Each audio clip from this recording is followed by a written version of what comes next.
De pé.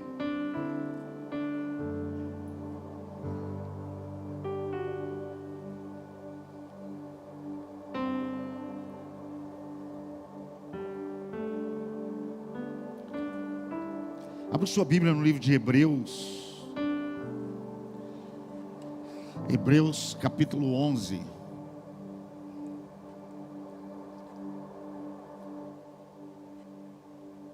Se prepare, porque o que Deus tem para a sua vida vai ser muito grande. Deus vai abençoar muito a sua casa, a sua família. Hebreus capítulo 11, versículo 23 em diante. Livro de Hebreus, capítulo 11, ele fala sobre os heróis da fé.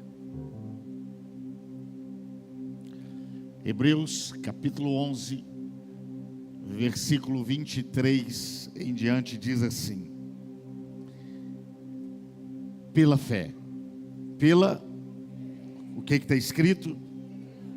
Por onde? Pela fé.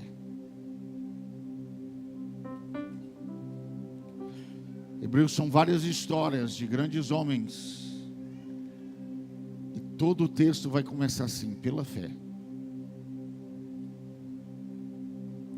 Não é outro caminho. A história de Deus só começa pela fé.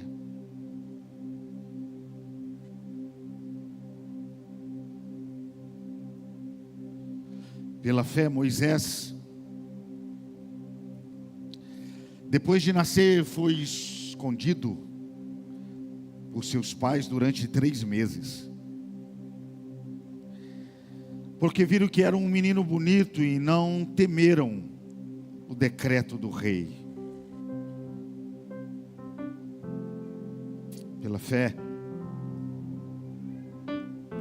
Moisés, sendo homem feito, recusou ser chamado de filho da filha de Faraó, preferindo ser maltratado junto com o povo de Deus, a usufruir dos prazeres transitórios do pecado. Ele entendeu que ser desprezado por causa de Cristo era uma riqueza maior do que os tesouros do Egito, porque contemplava a recompensa. Pela fé, Moisés abandonou o Egito, não ficando amedrontado com a ira do rei, pois permaneceu firme, como quem vê aquele que é invisível. Pai celestial e Deus amado, fale ao nosso coração. Abençoe, Deus, as nossas vidas. Que a Tua palavra, Deus, ela esteja acima de todos nós. Ela venha caminhar entre nós e adentrar o coração de todos nós, é o que nós cremos. Se nós cremos, nós podemos Te pedir, porque pela fé nós podemos, ó Deus, orar ao Senhor e clamar ao Senhor. Então, pela fé Te pedimos que Tuas mãos estejam sobre nós, através da Tua palavra. Quem crê diz amém. Podemos assentar.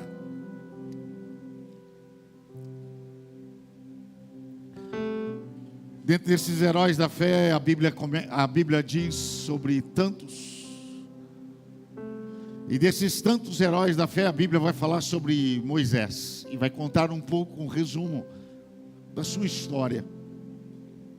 Toda vez que relata o nome de Moisés, esse texto, o autor de Hebreus vai dizer, pela fé.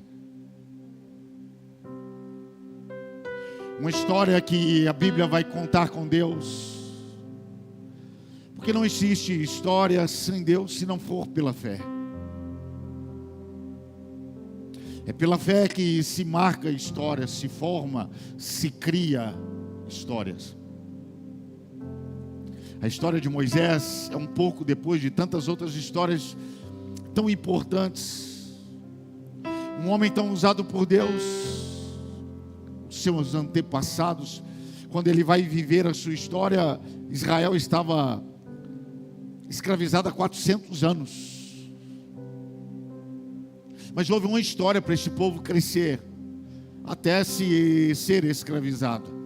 A A história desse povo começa com outro homem de Deus, José. José é aquele que foi chamado como um sonhador. Quem tem sonhos, diga amém. Isso é maravilhoso, ter sonhos. Esse menino sonha um dia em que todos da sua casa estariam diante dele, e ele estaria sobre todos, pai, mãe, filhos, todos os irmãos. Eles olharam para ele e invejaram dele todo este sonho, e o jogaram na cisterna. Ele sai da cisterna sendo vendido, vai agora trabalhar na casa de Potifar, é acusado de assediar a esposa de Potifar, é preso. E quando ele estava preso, ele interpreta o sonho de um copeiro. O copeiro é livre, ele permanece ali preso. Só que um dia esse copeiro vê Faraó tendo um sonho de 7 vacas gordas, 7 vacas magras. E quando o copeiro vê aquilo, ele diz, olha, vê que o faraó estava desesperado em ter alguém que interpretasse aquele sonho. Quantas vezes pessoas chegam e dizem para mim assim, pastor, eu tive um sonho. O que é a interpretação desse sonho? E agora Faraó tem um sonho e ele quer que alguém interprete, chama todos os magos, os homens do seu reino, de todas as religiões, mas ninguém interpreta o sonho dele. Até que o copeiro diz, eu conheço um homem que além de ser um grande sonhador, ele também interpreta sonhos. Só que esse homem está preso. E Faraó na mesma hora diz para que ele venha até a mim, e José vai até ele, ele conta um sonho. E quando ele conta o sonho, José diz, eu sei o que são os seus sonhos. 7 vacas gordas, Faraó, são 7 anos de abundância, de prosperidade. 7 vacas magras serão 7 anos de escassez, de dificuldade. Faraó olha para ele e diz, olha, essa é a interpretação do meu sonho. Só que não acontece nada. É como alguém que chega para você e revela algo da sua vida. É alguém que diz para você, olha, o seu sonho é isso, o seu sonho é aquilo outro. Mudou alguma coisa? Não, você só ficou sabendo. Quantas e quantas pessoas dizem, olha, você aconteceu isso com você, aquilo outro, você vai ser isso, aquilo outro. Você dá glória a Deus, você fica sabendo daquilo. Mas e aí, o que mudou da sua vida? José interpreta aquele sonho. Faraó diz, muito obrigado, parabéns, alguém interpretou o meu sonho. Só que agora, o que eu faço? Quem tem sonhos, diga amém. Quem crê que Deus pode realizar teu sonho, diga glória a Deus. José sabe do sonho. José revela aquele sonho agora para Faraó. Mas e agora, para resolver, para que esse sonho venha virar realidade? José vai lá, simplesmente vai lá e pega um papel e diz, eu também sei, eu sei a solução de como você cumprir, eu sei a solução agora para como você vai realizar este sonho. E o rei começa a olhar para ele e dizer, mas qual é a solução? Ele diz, olha, são 7 anos de prosperidade, mas também vai haver 7 anos de dificuldade. Rei, se o senhor pegar 7 anos de prosperidade, olha, guardar, pegar tudo aquilo que está em abundância, pegar e guardar no celeiro, plantar, guardar, abrir novos celeiros. Quando vier a dificuldade, os problemas sobre toda a terra, nós teremos para o nosso povo, e teremos também para vender durante a crise para toda a vizinhança. O rei olha para Moisés, para José naquele momento e diz, é isso. Sonho para ser realizado precisa de um projeto.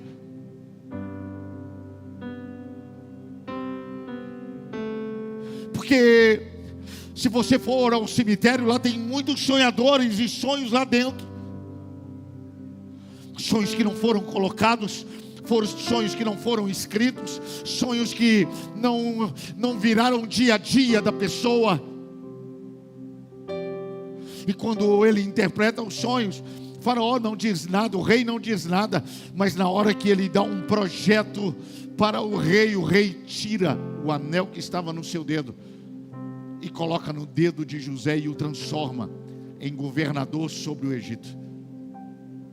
Sonho. Quem tem sonho, diga amém. Ter seu sonho não vai te tornar governador de nada. O que vai fazer você governar na sua vida vai ser seu projeto. Aquilo que você vai executar dia após dia, semana após semana, mês a cada mês, ano a cada ano. Na hora que José coloca diante do rei um projeto, o rei coloca em suas mãos um anel. Teu sonho está precisando de um projeto. Teu sonho está clamando por um projeto que você vai dia após dia cuidar, trabalhar para executar. Teu sonho está precisando que você acredite, e nesse acreditar de todos os dias possa olhar para ele, cada tarefa de cada dia, a sua execução, para que quando você chegar no final do ano, no final de um tempo, você possa olhar para trás e dizer: o meu Deus realizou os meus sonhos. Quem crê que Deus pode realizar os teus sonhos, diga glória a Deus. Então aplauda o Senhor. Coloque diante dos seus sonhos um projeto. Coloque diante dos seus sonhos um projeto. Porque tem sonhos que vão mudar suas vidas, mas tem sonhos que vão mudar também a vida da nossa família. Tem sonho que vai mudar muito quem nós somos, mas também vai mudar também a vida daqueles e quem são aqueles que estão ao nosso lado. Tem sonhos que quando José ele sonha, ele vê a sua família, a sua casa ao seu redor no seu próprio sonho. Era um sonho de prosperidade, era um sonho de Deus, onde todos os seus irmãos, seu pai e a sua mãe estavam juntos ali com ele. Ele era um sonhador, mas virou governador quando ele colocou um projeto no seu sonho. Eu acredito, quando eu olho a história de José, a história dos homens de Deus, que eles multiplicaram e se tornaram prósperos, abençoados. Quem quer ser próspero, diga amém. O Senhor te chamou para ser próspero, para ser abençoado por Ele. E quando José ele morre, olha só o que a Bíblia diz sobre a história de José. A Bíblia diz que ele foi crescendo, os seus irmãos vieram, seu pai e sua mãe vieram, eles tiveram filhos, e eles foram multiplicando naquela terra e prosperando, e eles foram crescendo, multiplicando. José morre, e aquele povo de Israel foi multiplicando, o povo de Deus foi prosperando, foi crescendo. Quem é povo de Deus aí, diga amém. Erga a tua mão, creia em nome de Jesus. Deus abençoa seu povo, Deus abençoa seus filhos. Há multiplicação na vida dos filhos de Deus, da igreja do Senhor. Quem crê, diga aleluia. E assim foi acontecendo naquela terra, uma terra em que José agora foi multiplicando, só que o povo se tornou tão grande. José morre e o povo multiplicava. O povo de Israel cada dia crescia, e a Bíblia diz que prosperava e multiplicava, a ponto do faraó, que veio depois de José e não conhecia José, olhou para aquele povo e temeu e escravizou aquele povo. Quando você perde uma referência na sua vida, quem é papai e mamãe aqui? Levante a mão. Olhe para mim, mamãe e papai. José, ele era, enquanto José estava sobre Israel, governando no Egito, Israel estava no Egito, multiplicava e crescia. José era aquela cobertura. Ninguém tocava nos filhos de Israel. Mas quando José sai, eles veem que aquele povo era grande, e agora escraviza aquele povo. É como pai, nós temos que ser para os nossos filhos essa cobertura. Se nós queremos que os nossos filhos vá em lugares longe, nós temos que acobertá-los. É como um navio, você entra, um submarino, você entra dentro de um submarino, ele desce as profundezas e te leva às profundezas, e você vai em lugares que jamais poderia. O homem pode ir talvez no máximo 100 metros, mas dentro de um submarino pode muito, muito mais. Cobertura. Pais, nós somos como cobertura. Nós temos que estar dentro de ambiente que nos leva a profundezas, de termos experiências que sozinho nós não teríamos. Nós temos que estar debaixo de coberturas, onde realmente nós venhamos a lugares, a profundezas que jamais iríamos sozinhos. E como Jonas, quando ele cai na água, o grande peixe o pega e o leva nas profundezas, e na profundeza ele vai ter uma experiência com Deus que na superfície não teve. Nós temos que estar linkados a essas estruturas, porque são essas estruturas que vão nos levar para profundidades e experiências maravilhosas. Faraó, olha, a cobertura já não está ali mais, aquele povo multiplicando e crescendo, ele manda agora escravizar aquele povo que multiplicava, aquele povo que prosperava. O diabo agora manda escravizá-los, porque eles estavam fora de uma cobertura que antes eles tinham. Faraó começa a ter medo de Israel, porque Israel prosperava. As pessoas, o mundo, o diabo não quer que você prospere, você não pode aceitar isso na sua vida. Você não pode aceitar tempo de miséria, não, você tem que repreender isso e ministrar sobre a sua vida, ministrar sobre a sua casa, acreditar que o Deus que você serve é um Deus que prospera e multiplica e te abençoa. Você tem que acreditar nisso. Nós servimos a um Deus que dentro de uma casa, uma viúva, ela estava com seu filho passando necessidade, e quando ela está diante do profeta, o profeta faz a casa dela multiplicou o azeite, multiplicou a farinha. É esse Deus que está dentro do nosso lar, é esse Deus que está dentro da nossa casa, é esse Deus que você serve, é esse Deus desde Gênesis a Apocalipse está aqui hoje, porque Ele é o mesmo ontem, hoje e será para todo sempre. Aleluia.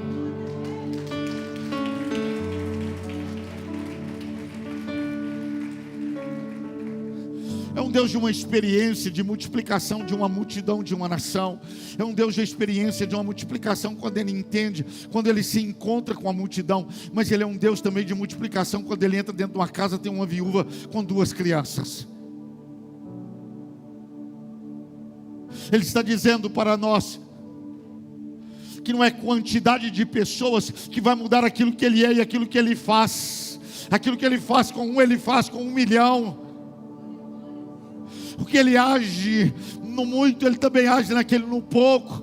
Ele é um Deus que Ele é movido em lugares e pessoas pela fé. Aquela mulher que estava com dificuldade, viúva, o que ela precisava para multiplicar estava dentro dela e dentro da casa dela. Aquilo que você está precisando para multiplicar e para prosperar na sua vida está dentro da sua vida e está dentro da sua casa. Tem algo dentro de você que tem um poder de mudar e transformar a sua história. Há algo dentro de você que tem um poder de mudar e transformar a sua história.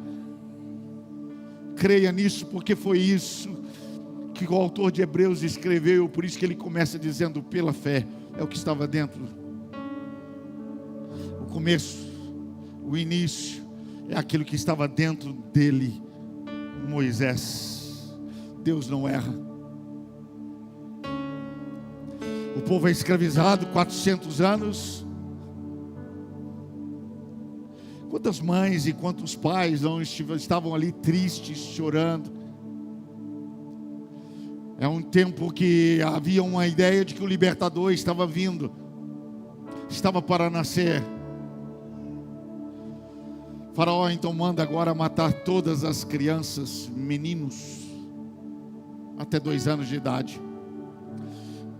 Quantas e quantas mães, quantos e quantos pais não choraram naqueles dias, naqueles tempos? quando sabiam que era a notícia que estava grávida, oravam para que fosse uma menina, para que não fosse um menino, para que não fossem pais que viessem a ver seus filhos sendo mortos. Quantas lágrimas, mas eu creio, eu acredito muito num Deus que recompensa lágrimas. Apocalipse ele vai dizer, olha, que Ele enxugará as nossas lágrimas. Ele está dizendo, olha, eu conheço todo momento seu de tristeza, eu conheço todas as suas dores, eu vi cada momento de perda, eu sei o que fizeram com você, eu te entendo. Por isso que no arrebatamento está dizendo, olha, que Ele enxugará nossas lágrimas, olhando para nós, dizendo, eu vi.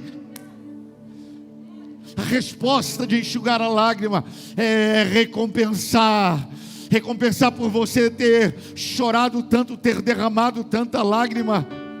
Mas eu quero dizer para você que eu vi, e quero dizer para você que valeu a pena você ser fiel, valeu a pena você ter permanecido fiel a mim, valeu a pena. Então eu creio nesse Deus que recompensa porque aquele povo acreditava em meio a tudo aquilo, vendo filhos sendo mortos, acreditava que ainda havia uma promessa, não importava o tempo que havia passado, havia uma promessa de uma terra, de um lugar que manava leite e mel. Havia até uma promessa que havia dado há tantos e tantos anos, quase 500 anos, a um homem chamado Abraão, a Isaac, a Jacó, a José. Mas se essa promessa, essa palavra permanecia dentro de todos, pois a única coisa que restou do Senhor para eles era a palavra do Senhor. Talvez a única coisa que você tem agora para entrar no próximo ano é a palavra de Deus para a sua vida, é a palavra do Senhor em você.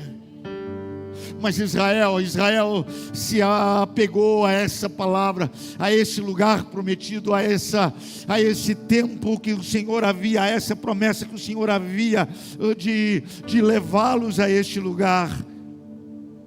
Lágrimas, quantos e quantos guardas quebraram portas para adentrar e puxar crianças, abortar crianças. Quantas e quantas vezes o diabo queria um mal, que era o nosso mal. Mas muitas e muitas vezes, mesmo ele querendo o mal, mesmo ele querendo matar você, sua família, teus sonhos, a Bíblia diz assim que José nasce, Moisés nasce e é escondido. Existem momentos que o diabo não te acha. Ele não te pegou, sabe por quê? Porque o Senhor te escondeu, porque tem um propósito na sua vida. Muitas vezes, sabe o que é? Ele não pegou nossos filhos e a gente nem sabe por quê? Porque Ele passou perto dos nossos filhos, procurando nossos filhos, mas só que Ele não achou nossos filhos, não achou os teus filhos. E para a honra e glória do Senhor, nós estamos clamando ainda pela nossa casa e a nossa família. E é isso que a Bíblia vai relatar. Olha, ele estava escondido por 3 meses. 3 meses Moisés ficou escondido. Mas uma coisa eu quero dizer para você: o diabo tem que entender que Moisés estava escondido e ficou escondido durante 3 meses. Mas houve um tempo que o Senhor agora o levantou. Porque Deus, o Deus que esconde, esconde por um tempo, mas não esconde para a vida toda. Porque esse Deus que esconde é um Deus que no momento certo Ele vai te fazer aparecer. Ele vai te apresentar, porque Ele não tem medo daquele o qual Ele escondeu. Ele escondeu porque Ele tem um propósito. E é nesse propósito agora que chegou o momento que Ele diz: é o momento desse menino aparecer. Ele coloca esse menino no cesto. O menino desce. Esse menino vai parar lá nas mãos da filha do faraó. Deus pega daquele que estava escondendo e coloca agora dentro da casa do próprio inimigo que queria matá-lo. Um Deus que não tem medo. Não importa onde os nossos filhos estão, onde os nossos filhos estarão, Deus está guardando os nossos filhos. Deus está guardando os seus filhos. Ele sempre fez isso, Ele sempre guardou isso. Moisés nasceu num tempo em que as crianças estavam sendo mortas. Mesmo elas estavam num tempo de crianças mortas. Ele estava vivendo num tempo, ele nasceu num tempo de crianças que estavam sendo perdidas, mas ele foi guardado, ele foi achado. Ele estava vivendo em um tempo, ele nasce num tempo onde crianças foram abandonadas, mas ele foi achado porque ele estava guardado pelo Senhor. O tempo não muda o que Deus tem que fazer na sua vida. Então não importa o que está acontecendo no mundo e no tempo, uma coisa eu sei: Deus tem propósito para a sua casa, Deus tem propósito para a sua família. Quem crê, diga glória a Deus. Nós cremos.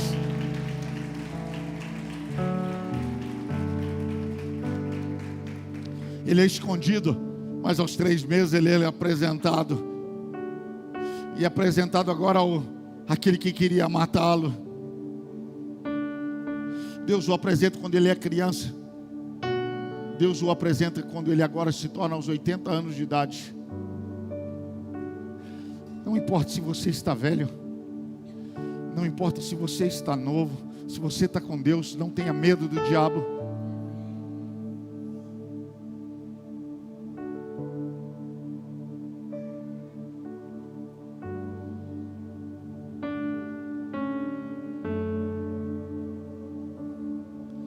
Ele foi dentro da casa do faraó com 3 meses de idade. Ele sai da casa de faraó aos 40 anos de idade. Ele volta à casa de faraó aos 80 anos de idade.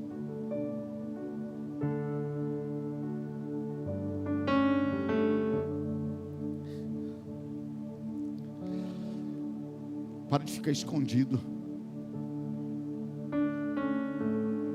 Talvez seu tempo de se esconder já se passou. Quantas e quantas vezes que diz, você já recebeu palavras que você tem um chamado?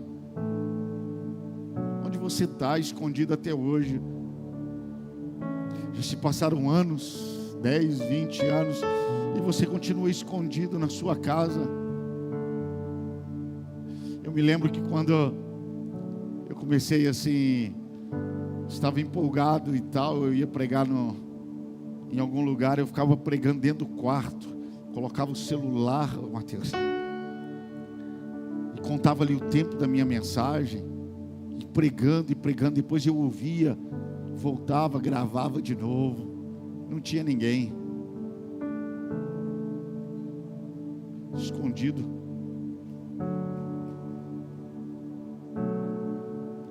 Mas eu não poderia viver ali para sempre. Existe um momento que Deus te esconde, mas é por um tempo, não é para a vida toda. Tem pessoas que estão escondidas pensando que Deus é Deus que está escondido. Não, você está aí debaixo da mesa, é por sua conta. Você está aí dentro desse quarto aí por sua conta. Esse tempo talvez passou e está na hora de você se apresentar ao Senhor, a obra do Senhor. E quando você se apresenta ao Senhor, não importa a sua idade, Ele é contigo e ponto final. Ele está com você e ponto final. Ele te deu sonho, então tá jóia. Vamos caminhar agora. Siga aquilo que Ele colocou para você dentro do seu coração. Então pare e pense que talvez já passou esse tempo. Está na hora de você se levantar de verdade. Que você venha achar dentro de você uma mulher de Deus. Que você venha se achar dentro de você uma mulher de fé no Senhor. Que você venha se achar dentro de você um homem de fé, um homem de Deus dentro de você. Que a sua casa venha olhar para você e ver uma mulher do Senhor, um homem do Senhor. Que todos venham olhar para dentro de você e vejam que dentro de você, que o altar do Senhor venha olhar para você e ver em você fé. Que Deus venha olhar para você e ver em você fé. Que o Senhor venha olhar para vocês, que os céus venham olhar para você e enxergar fé dentro de você, dentro da sua vida. Eu creio que Deus pode mudar a sua história. Eu creio que Deus pode transformar a sua vida em nome de Jesus. As pessoas têm que ver aquilo que Deus colocou dentro de você.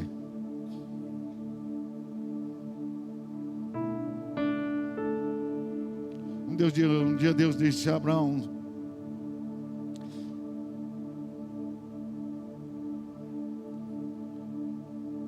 farei de ti uma grande nação, te abençoarei, engrandecerei o teu nome e tu serás uma bênção.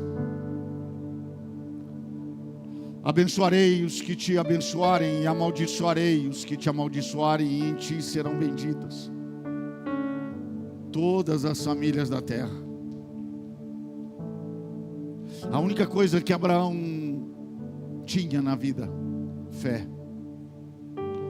A única coisa que Deus entregou: uma palavra.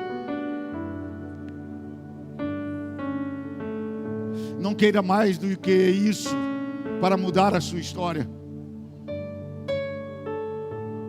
Ele entrega uma palavra, você entrega a sua fé. O que nós podemos entregar é a nossa fé. O que Ele nos entrega é sua palavra, porque Ele acredita que sua palavra foi suficiente para tudo. Mesmo quando não havia ninguém para acreditar, sua palavra foi suficiente. Quando Ele disse: haja, e houve. Então quando Ele olha para mim, quando Ele olha para você, Ele não precisa mais do que a palavra dEle dentro de você. E essa palavra, ela é gerada pela sua fé. Hebreus 11 vai falar de tantas histórias, e toda história vai dizer assim, em todo momento, que vai citar o nome dessa pessoa. Pela fé. Não há outro caminho, pela fé. Abraão, Deus agora muda o nome dele. O nome dele era Abrão. Deus diz: agora você se chamará Abraão, pai de multidões.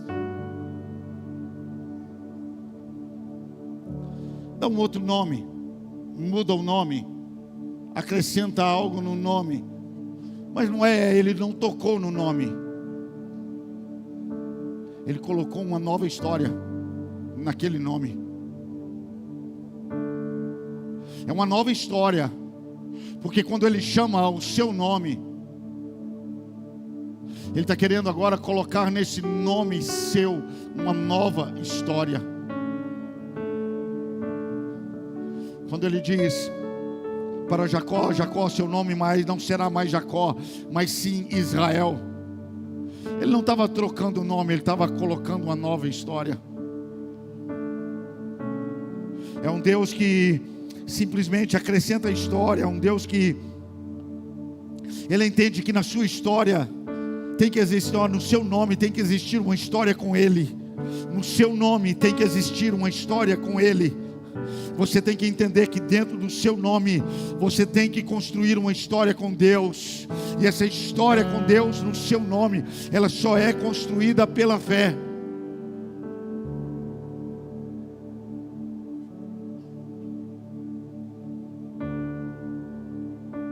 Ele chega para Simão e diz: seu nome não será mais Simão, mas sim Pedro, pedra.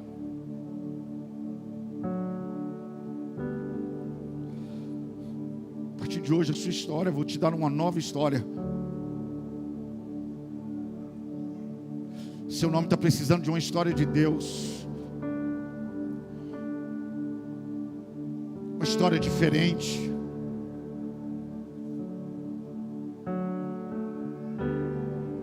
Quem ainda não pegou o seu projeto de vida?